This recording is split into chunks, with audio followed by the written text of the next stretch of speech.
এর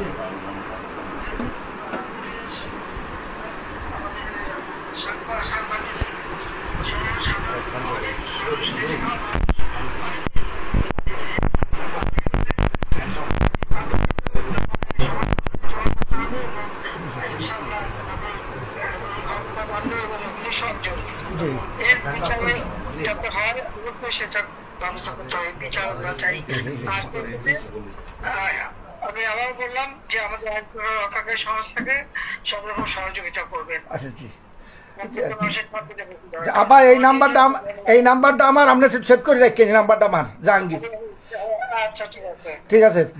আপনি ঘাবড়াইয়েন না, আমরা আছি শক্ত, আমরা শক্ত আছি না, আপনি ঘাবড়াই, আমরা নরমই পড়ি। জয় বাংলা, জয় বাংলা। আবার আপনি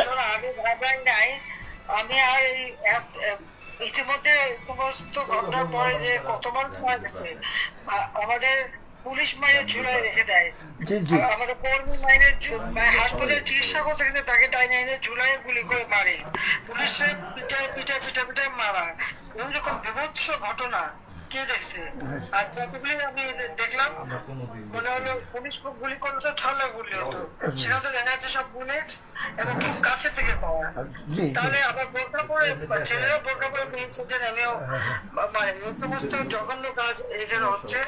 তো যাই হোক, দেশটাকে নিয়ে যে একটা খেলার মানে বস্তু পেয়ে যাচ্ছে, এই দেশে মানুষ রক্ত দিয়ে স্বাধীন করছে, সেটা তাদের মনে রাখা উচিত। আর এত উন্নতি করছে নষ্ট নয়, সেটাও তাদের বিবেচনা করা উচিত ছিল যে তারা তো নিজেই ব্যবহার করবে। আমি তো ব্যবহার করবো না বা আমাকে ব্যবহার করবো বলে তৈরি করিনি, তৈরি করেছি আমি সাধারণ মানুষের জন্য, মানুষের সেবা দেওয়ার জন্য, মানুষের জীবনটা উন্নতি করার জন্য, তাই না? কাজে আপনারা যেভাবে আছেন আমার মনে হয় সবাই থাকেন, আর আপনারা ব্যবস্থা যথাযথ মর্যাদার সাথে পালন করেন। শেখ হাসিনা ভয় নাই, আছি।